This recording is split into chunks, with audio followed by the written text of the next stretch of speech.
Hello and welcome to episode number 75 of the Product Biz Podcast. My name is Monica Little and I'm your host. And today we're bringing another Monica on the show and we're talking about increasing the amount of products that people buy on your Shopify site.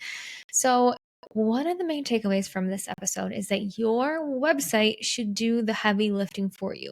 It should be generating more and more and more sales for you. So if you know what automations and apps to set up, it becomes this money-making machine for you. So the question really is, are you tapping into the potential of your Shopify site or are you leaving money on the table?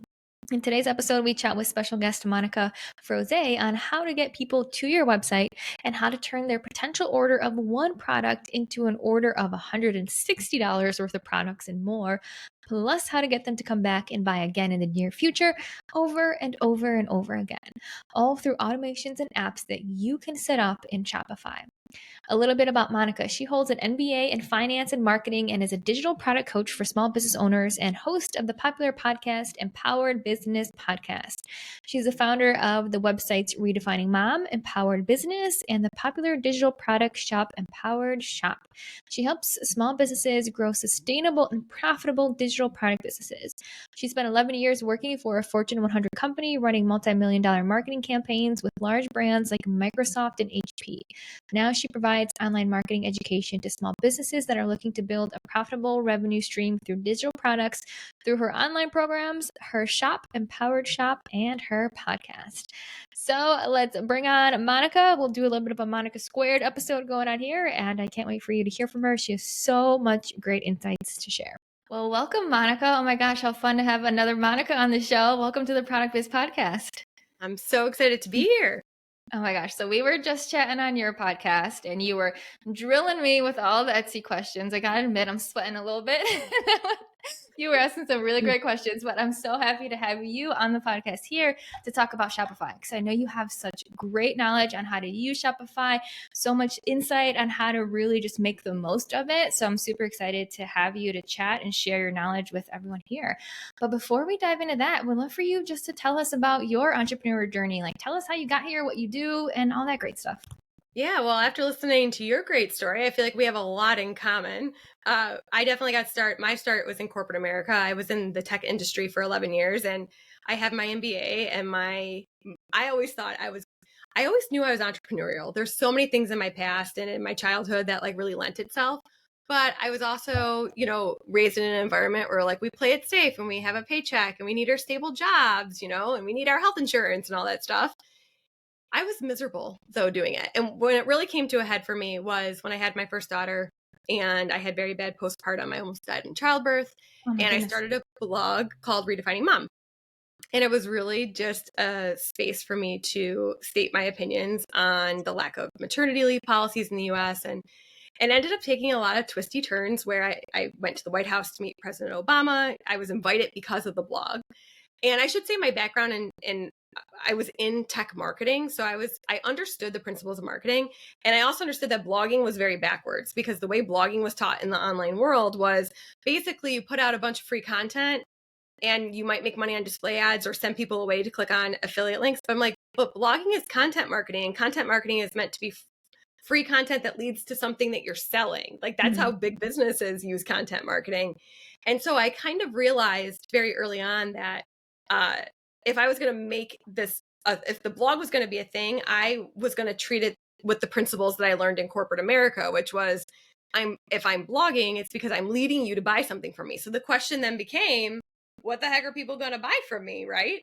And this is like in 2016 at this point, before digital products were really called digital products. I would say like online learning was a thing. We might have been hearing about digital courses, but people weren't saying the term like digital products. And for me, like my first digital product was a spreadsheet, a family budget spreadsheet. And all a digital product is a solution to a problem. So for me, I talked to a lot of corporate working moms on my blog. I decided I was going to take the business full time. And they're like, well, how do you quit your job? I'm like, well, first thing you need when you peel back the onion is a budget, right? Like if your family relies on your paycheck. And I'm like, my husband and I had a just that, a family budget spreadsheet that we used to manage our finances. I templatized it, and to this day, it's made multiple six figures. Nice. It's indexed on Pinterest and things like that. And that was really like the birth of digital products for me, where I was like, so basically, this is just me packaging my knowledge into either some sort of either training or templatized way to get people similar results. So, and there's unlimited number of problems out there that you can solve. And the thing is, we always underestimate like the thing that we're really good at. We forget that other people aren't. So for example, I'm great at math. I'm great at spreadsheets. I love budgeting. Many people, if you say budgeting or like you want me to open a spreadsheet, are going to like want to pull out their hair. But that, because it comes so easy for me, I can then synthesize my process, make it a template, make an easy training about it, and make it easier for you too. So that's how like my whole business was born. And now basically I went from being a blogger into a digital product creator. And now I help other people leverage all of the hard work and content that they're creating into profitable shop listings in a digital product shop format. Oh my gosh, I love that. And I love what you said about the spreadsheet, because I agree with that 100% about the budgeting spreadsheet, because it truly is like one of the things that you use on a daily basis that we think are such a no-brainer. Like, oh yeah, anyone can put the spreadsheet together. But in reality, like you said, so many people who struggle with that, and then finding ways to sell it and help people with that. And I know we just had an Etsy conversation, but I mean, that type of budgeting spreadsheet would do phenomenal on I know. Etsy, because that's where people are looking for stuff like that, like these downloads, these templates, things that are going to help them. So maybe we'll see if that happens for you. So I will say that the stuff that I sell on the Redefining Mom side of the house, because the brand is still mine, we still run it. And so like things for like our templates and tools for moms reside on Redefining Mom, absolutely prime products that should be on Etsy. My biggest competition for my products are on Etsy. Super interesting. So I know this. Now I haven't done anything about it, but maybe after talking to you, I will. That's we'll see. like, for me, that's a great low hanging fruit to take like my mom products and put them on Etsy. I don't know why I haven't, but we should. And maybe after our conversation now, we'll see if that happens. But I also love what you said about blogging too, because I essentially did that for plant-based beauty. I had a ton of blogs about like cystic acne and eating healthy and the importance of it, and natural deodorant, why that's important. And I always had it linked to like an actual product. And then when I would go on Pinterest, similar to you, I had one pin out of all the pins that I tried. I was not a Pinterest expert. I had one pin that actually took off and did well. And I sold so much of my cystic acne set from having that. So I love just hearing you think through of like, okay, if we're spending all this time creating content, it's better go somewhere, it better promote something, it better sell something. It doesn't it kind of actually blows my mind when people are like, I'm going to start a blog. Okay. And they come up with a topic, and then they just start like putting out content, and then they spend so much time and energy to figure out. So they're figuring out like what people want to hear about this topic, but they're putting in this blog post format, and then that's where it stops. And so then they're like, well, I'm not making money off this. How do I make money? And then they just slap on display ads. And I'm like, so you're spending all this time to get people to your website with keywording your blog post well and all that, but then you're letting them click on an irrelevant ad to go pay someone else money. This sounds kind of backwards. So I always tell people all the time, if you're going to blog, great, but you have to start with the end in mind. And that's like a lot of things we do in life. I compare it to like a college degree and how I hated my showing up for World Civ, which was a gen ed I had to do to get my degree. It's like, I never would have shown up for that class if I hadn't known that I needed the class to get to the end goal, which is my degree. But I had to know that I wanted the degree to know that, so like, I don't know why online it seems like people miss the fact that you're really in business to do one thing, which is to sell something. Yep. 100%. Solve a problem, sell it, make some money while you're doing it. 100%. Right. Okay, cool. I love and it. all these other things support it, like the content marketing and the blogging. Yeah. So one thing I want to talk to you, because I love how you said blogging, content marketing, Pinterest, and you grew that template. Like, that's incredible. So tell me a little bit more about how Shopify comes into play, because I know you're a Shopify expert. So when you started this part of your business, which now has grown, evolved, and has separate components, which is absolutely incredible, but did you start on Shopify? Have you used Shopify throughout the entire part? Like, tell me the Shopify story. Yeah, the Shopify story for us is a little interesting, because I definitely fell into the sales funnel model for a long time. So once I started launching different products. Like I had the family budget spreadsheet, and then it kind of I got really good at Pinterest ads. So then I had a course on that, which was like super popular for 4 years because I was good at it, and I'm a fairly good teacher. I came to learn. I would never have known that before, but I'm really granular and can really synthesize things down. And so I like just kept launching all these different types. I had two sides of the house then, the training, the marketing training side, and the B2C redefining mom side. So I was kind of running two different brands.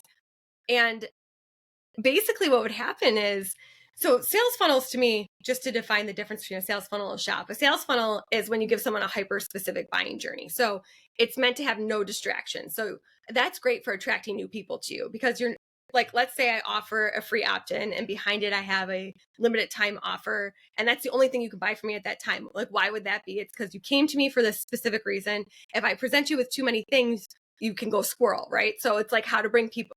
Sales funnels allow you to bring people into your world. But in the online model, it became this thing of like everything had a sales page, but then everything needed a different checkout page as well. Mhm. And it's like, wait a minute, I'm selling, let's say 10 different spreadsheets. You have to check out 10 different times to buy my 10 different spreadsheets. So what was happening in my business, and I've seen happen in so many people's businesses who create a lot of content, create a lot of digital products, have courses, have memberships, is they keep feeling like they have to launch something new to make money, and they're not leveraging what they've already created. So they're amassing this enormous amount of different products. And even inside of like a larger program, like a course, inside of a course, if you're a course creator or a membership creator, think of all the things that really could be standalone that someone could buy. Like, I have a training in this course that really could stand alone, or I have a template in this course that really could stand alone, but only the people in that program will ever access it. So it's like Mhm. there was this aura of like, I'm constantly pumping out things to sell to people, but I'm not leveraging it in the long run in the best way possible. So in 2020, we soft launched a shop on Shopify. It was like, so intuitively, I was like, wow, we really need a centralized place for people to see all the things we have to offer, because sending them to 40 different sales pages isn't really cutting it. So let's get a shop. But then what we learned is, so we launched the shop, and it was kind of like people were used to us selling in a sales page model, right? So they were used to us promoting this one product, and they were going to go buy that one product and go on their merry way and then wait for the next thing that we were going to launch. So instead we're like, hey, here's this shop. Why don't you go get our welcome discount for like 20%? And people were like, I don't really know what to do with this. This is like a different way. So then we thought, we basically convinced ourselves, oh, the shop didn't really work. And it's because here's the thing that we all forget. Guess what? You don't get to put a shop on the internet and just expect people to just go there. That's Yep. not the way it works. You actually have to be pretty proactive at making it a centralized place of your business. And we didn't do that. So of course we were just like, oh, it didn't really work. So we sidelined it again. And then we went back into typical, like, creating more, launching it again on a sales page. And now we have to move on to the next thing that people want from us, and not circling back to leverage what we already created. And fast forward to 2022. And I would say, coming out of the pandemic, buying behavior was, and everyone's buying, everyone's consumer is going to be a little bit different, of course. But for us, what we were noticing with people coming out of the pandemic was, our business was very focused on a live launch model. So we would have a main program, we'd launch it 4 times a year. And then we would have like little like products that would pop up in between to like fill the gaps. Well, overwhelm was a big thing coming out of the pandemic. People just felt so overwhelmed, and they're like, I don't want this comprehensive thing that's going to take me forever to finish. I want essentially like quick wins. And a lot of things that people were asking us for, we had already created. But what would happen is, well, it was buried in the interweb depths because it was on some sales page that we hadn't mentioned in who knows how long. Because can you imagine an email from Old Navy? Let's just use this example, that you get an email from Old Navy and they're like, hey, we have t-shirts on sale and yoga pants on sale and all these things on sale, but you're going to have to go to 10 different pages and check out 10 different times. So it's like 10 different calls to action. So that's why things kept getting hidden that we were creating. And so I was like, people are asking us for the things that we've already created, but they have no easy way to buy it from us. Why are we complicating how people buy stuff from us? And then the shop came back up. We already had the bones of it. We just hadn't been sending people to it. And then that's when it really started to connect, that our shop is in our business has become our central call to action. Once you are in our world, that is where we're set. Limited circumstances, we'd send you elsewhere. Once you're in our world, you're pretty much going to always be directed to our shop. And what's the idea of that is to constantly get you back into the shop and let the shop do its job of selling you more. And that's the beauty of Shopify, which we talked about in my podcast. The difference between Shopify and Etsy is Shopify makes it a lot easier for you to get them to buy more things from you in that same transaction. I love that. And I think what you said right at the end of the shop doing its job for you, like your website, your shop doing its job for you. I think that's so important. So I love the example that you gave. And it's interesting too for the person listening because you're talking about selling like courses and like digital products in that way. But I think what you've learned, which I want to tap into next on Shopify, totally applicable to no matter if you're selling a physical product or a digital product or whatever it may be. So when you say shop doing its job for you, like once you get people in the ecosystem, it kind of keeps people there. Tell me more about what that means. And I know that's a loaded question, but maybe like top components of how that really works. Yeah. So I'm going to give, this is like one of my favorite examples. So, and whether it's Etsy or Shopify, you have to get people there, right? Like without people there, they can't buy you money. So my mentality became, okay, what's going to be the easiest way for me to consistently get eyeballs on my shop? And for me, it started with our email list. But what we, like many creators, how many creators are pretty consistent with when they email and what they're emailing? And so I came up with this. I asked myself and I said, what makes me click on an email? And one of the things that really occurred to me is the emails that I consistently open are the ones that I know I'm expecting. So like, for example, content creators that I have followed that I know Saturday at 9 a.m. they send an email. I'm actually over the years, I've become programmed to expect that email at 9 a.m. So I came up when we decided to relaunch our shop and make the shop our central call to action. So if we're directing people to buy from us, we're directing them to the shop. I said, what do I want to do? Well, I came up with the idea of 3 p.m. Friday emails. And we didn't publicize that, hey, every 3 p.m., every Friday at 3 p.m., you're going to get this Friday email. We knew people would catch on. So this is how it started. So we committed to every Friday, 3 p.m., we were going to run basically a weekend flash sale. And the idea is that it actually serves a lot of purposes. One, it allows us now, we have 52 Fridays in a year. So now I can start resurfacing products that have been lost in the depths of me not being able to talk about it because I had all these other things I had to put links into my emails about. So like, let's just say this is a real example. So this was a Friday sale that we ran over a weekend. So when I say Fridays, it usually runs, we send an email at 3 p.m. on Friday announcing it. We send a reminder email at 2 p.m. on Sunday. And we say it ends Sunday night, but really we don't flip the shop back until Monday morning. So it's like a little bit over a 48-hour period. So this particular week, Friday sale was a bunch of toolboxes. And by toolboxes, I mean like, let's say a toolbox on how to run an email challenge. And you might have like templates and spreadsheets in that to help you, like a one-stop shop to run an email challenge, things like that, because I teach marketing. So we had this template membership back in 2020 where we dropped a new toolbox every single month. And the template membership had a lot of its own issues and we ended up closing it down, but we had these assets. So are you saying that only the people that were in the membership in 2020 should have access to buying these things, or should we make them product listings on our shop? So we made them product listings and we created a collection called Toolboxes. So I was like, well, for Friday, why don't we say that all of our toolboxes will be marked down to $9? $9, like these really great, robust toolboxes. And it's like, so for me, it's like this no-brainer to get the click into my shop. That's the only thing the email is supposed to do, is to get that click into my shop. That's its only job. So I don't care what you, like, people get so obsessed with pricing. And I'm like, I don't care what you have to offer to get that click. But without eyeballs, we cannot make a sale. You cannot make a sale if they don't get to the shop. So this is what we did. So we said, hey, all of our 13 toolboxes are marked down to $9 for our Friday sale. And I followed. So that sale ended up, I'll give the punchline, it ended up making $4,000. You're like, okay, a $9 product that you're promoting made $4,000 in a weekend. How'd that happen? Well, let me tell you, because the shop does all the heavy lifting. It's your job to get them there and then let the shop do the heavy lifting. So this particular person clicks on clicks on the link in the email and it takes them to these 13 toolboxes. They select one toolbox and they go to it. But when they go to that toolbox, they get a welcome offer that slides out. We use an app called Wheelio, and it's gamification, and it does a few things that's really important. So this wheel slides out and says, hey, welcome newbie to our shop, or whatever, that it says. Spin the wheel and you can get additional % off. So think about it. They already clicked on an email where they're getting a really great deal. They're like, wow, these toolboxes are only $9. Now she's going to offer me up to 30% off.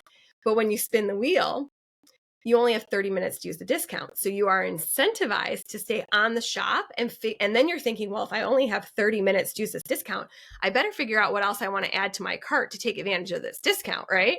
So that's the first thing. You get them engaged. So I'm giving them, so now I have, if they hadn't come from an email, now I got their email address. So now they're on my email list.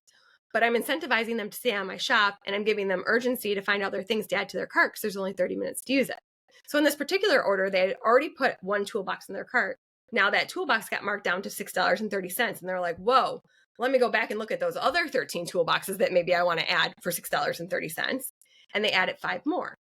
Now, when you're on a product listing for us, when you scroll down, when you get down to the bottom of the product listing, we use an app called Frequently Bought Together. And so we are proactively recommending, hey, if you're interested in this toolbox, you might be interested in, and in this case, it was one of our spreadsheets. So they then click the button to add the spreadsheet to their cart. So now we were up to 6 products, and there were some, what else happened? There were a couple other, I know what they did. Then they clicked on the spreadsheet, added it to their cart, but then they got the next, at the end of the spreadsheet, there was another bundle. They clicked on the next one, and this went on, I believe, until they got to 9 products.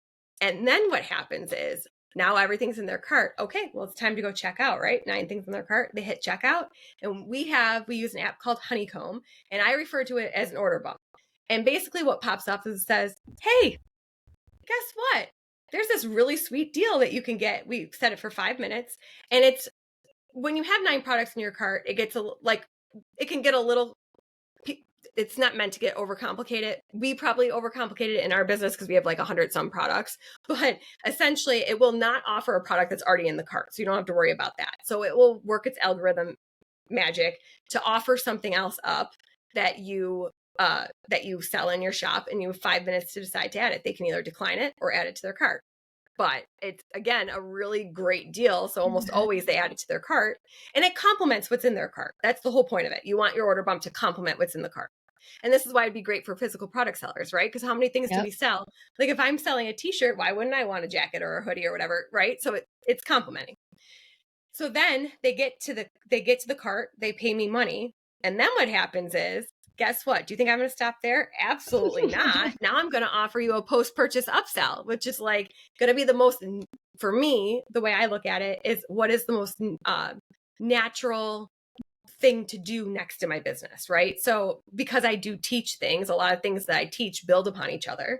So it could be, like you got one course from me, and it's like, well, if you got this course, you might need this training next, or you got this template from me. Well, wouldn't you like the training that's going to help you use the template better, or something like that, And so all of those, we both call them like marketing levers, essentially. I like triggers, marketing levers go off in the shop, and it entices people to keep adding more to their cart. And so this $9 click turned into a $168 order, and then also a $14 upsell on the back end. Mm-hmm. It's like, that's when I tell people, it's like magic. It really is. It's like, your job is to get them there, put these things in place, and let magic happen. And I think it's just so smart. It's just using those levers and those triggers in a really smart way that people probably aren't using, and are leaving so much money on the table that table is about to cave in because there's so much money left on that table. And I was taking notes as you were talking because it's just kind of blowing my mind too. So I love how you said you did a flash sale. So like an irresistible offer, a really great sale. And I love how you said the entire point of that email about the flash sale is to get them to click. And then your website does the rest for you. I think that's so important, right? It is so important. And because the thing about the sales page model, like if everything's on a sales page, if you think about this. So if I'm promoting something in email, and let's say I have a sales page for a $17 spreadsheet, which I have a sales page for a $17 spreadsheet. When you click that that link for that $17 spreadsheet, guess what? That's the only thing you get to buy on that sales page. Now, yes, there could be an order bump on the cart and there could be an upsell on the cart, but essentially there's not 100 different things you could be triggered to buy, right? And so what happens in the sales page model is that price of a product becomes so much more important for you to hit your goals, because you don't have all these other things that are complementing it to get more added to the cart. In the shop model, it's like, so that's why people I work with, I really have to stretch their brain, because they'll be like, I can't sell that for only $9, but why? Especially a digital product, because guess what? The overhead's not there. Why? Mm-hmm. Why do you care? If I told you, who would look me in the eye and say, if I said, for the here's $9, what am I trying to say? Basically, like, if I could turn $9 into $168, are you going to turn me away? Like, versus like, or I can send them to a sales page where the same product is $17, but that's all they can pay you is $17. It doesn't make any sense to get hung up in the pricing in a shop model when you're employing all these different tactics. Yeah. And I think the key here is to make sure you have these tactics set up, right? So the Yes. flash sale with the email to get to the click. Then you talked about that gamification. So this wheel coming in, giving them an incentive with urgency on how much time they had to use it. So, okay, cool. What else can I add? Then the frequently bought together. Okay, what else can I add? Then I love how you had like the order bump of the Honeycomb app too, of, okay, here are some even more additional things that you can think of. And then the post purchase. So after they've bought, to have another offer for them. So it's just like this offer sandwich of, here's an offer, here's a product. What about this one? Have you tried this? Because when a customer is already, number one, getting your email, clicking on it, they're interested in it. So I feel like maybe people sometimes are hesitant to like sell to them or to promote this or to recommend this. If they're on your website, they want to buy. So give them all the options and they'll add to cart whatever they want to add to cart. You're not forcing them. So just giving them the opportunity to do that, I think, is so huge. So now listen to another secret thing that we do. Okay, and this has worked so well for us. So we use an app called Judge.me for our testimonials. So we know in an e-com model, we know on Etsy, and it's same on Shopify, same on Amazon, anywhere someone's shopping on Old Navy, when you're shopping in a shopping cart model, reviews are super important. People want to know. And the thing is, what people underestimate is, even if you don't have reviews on a certain product, just having shop reviews, just the validation that you have good stuff in your shop is important too. But how do you get these reviews? So we use this app called Judge.me, and it allows us to display on our shop like a scrolly of all of our reviews on individual product listings, all the reviews. But the real genius here is, I'm always thinking about, well, how am I going to get people back to my shop? It's all about, here's the thing, it's called working smarter, not harder, right? So acquiring a new customer is always more expensive than selling to a repeat customer. So now I have this need to get testimonials, right? So I want to automate the follow-up to get testimonials. So what we do with the app, the testimonial app we use, is there's a series of emails that fires after you buy the product, and we offer a 25% off coupon code if you leave us a review. Mm-hmm. And so people are like, oftentimes people are like, oh, I'll leave a review just to get the 25% off coupon. And then and what did I just create? A repeat. Not only did I get my testimonial, but I just got a repeat customer. We have so many people that have used that feature, and it helps. It serves dual purposes. But basically, the thing that I'm always thinking of, how do I get people back to my shop? And that's why the consistent Friday sales, where they came from, was because, I consistently need the eyeballs to keep coming back to my shop. And the other thing I will say that I think was a game changer for us in terms of moving from a sales page model into the shop was, okay, let's talk affiliates for a second here. So when I say affiliates, I'm talking about people who are out there talking about my stuff like, hey, I took this great training, you should go take it. And they want to get a referral for it, so they use their affiliate link. In a sales page model, when people are recommending you and they're sending someone to that sales page, that person that they're recommending can only buy that one thing on the sales page. But now Mhm. we leverage our affiliate network to send people to our shop. So someone might be in conversation saying, hey, Monica's got this great quick win workshop. You should go check it out. Here's my affiliate link to her shop. But now, instead of just being able to buy the one thing on the sales page, they can buy 100 plus things in my shop. So I'm leveraging this like word of mouth and referrals a lot better as well too, using the shop.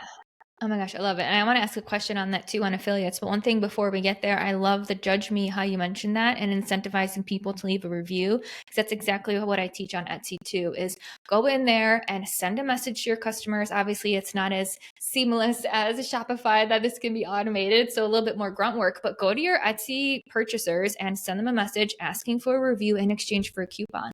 And one thing on Etsy that I tell people is you can tell them this coupon only works on my website to try to like get them to your website and make that conversion. But I love what you said. Like, how can we just get what we want, a review, a testimonial, which people need when they're purchasing, but also get them to one step closer to repeat, which I think is super smart.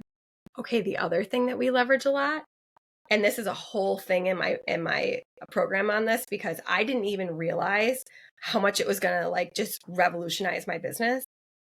But we call it Monica money.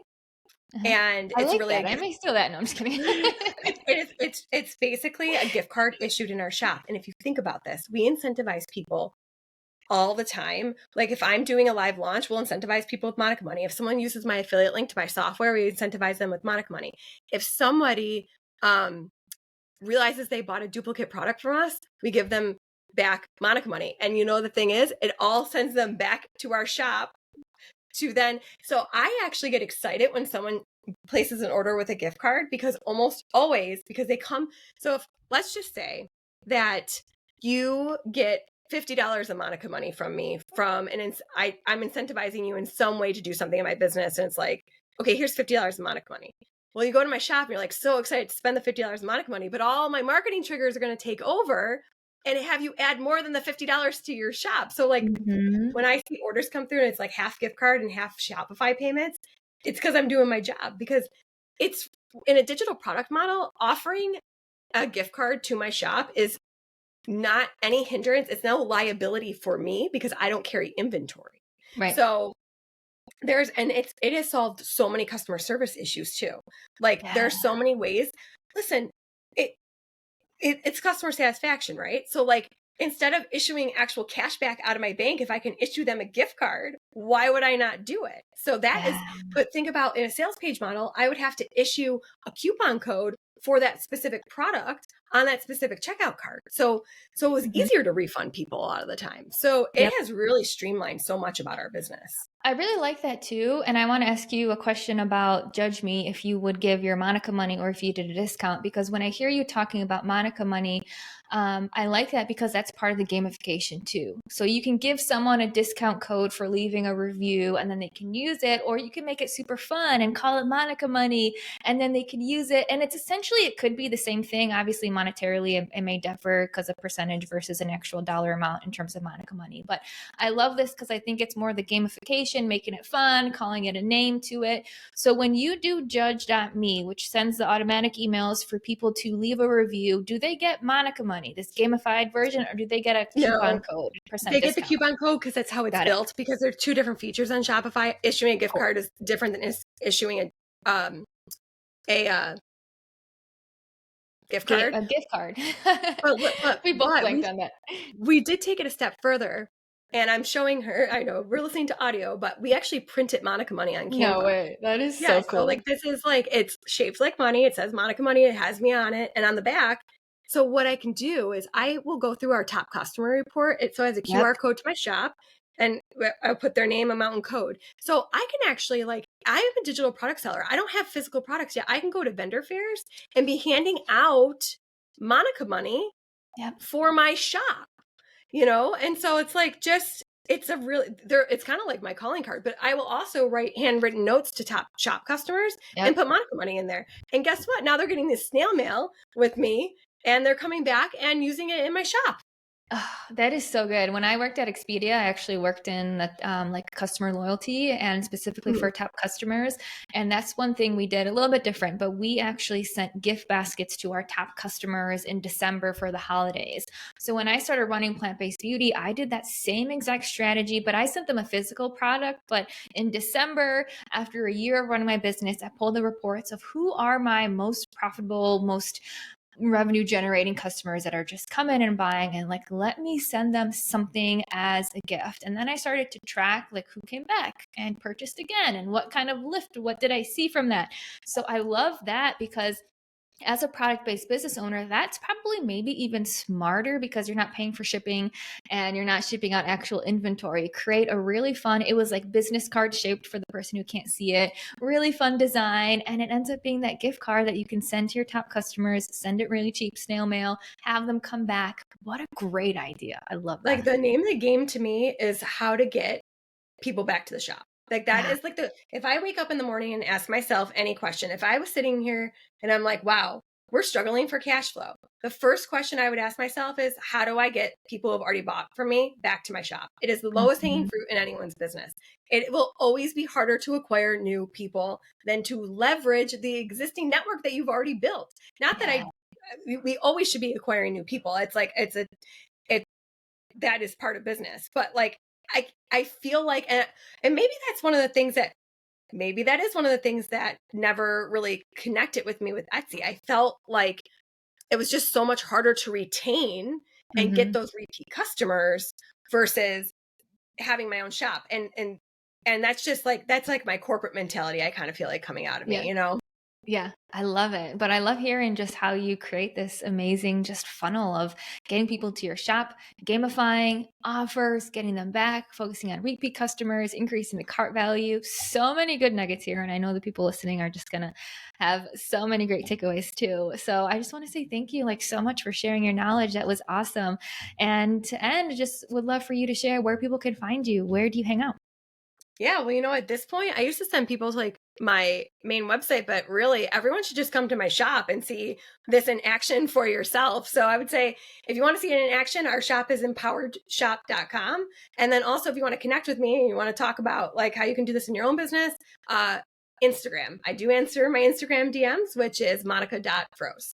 Awesome. I'll add that to the show notes and make sure people can find you. So thank you so much, Monica, for hanging out with me today. What a great combo, and just so grateful to have you here. So thank you so much. Yeah. Thanks so much for having me.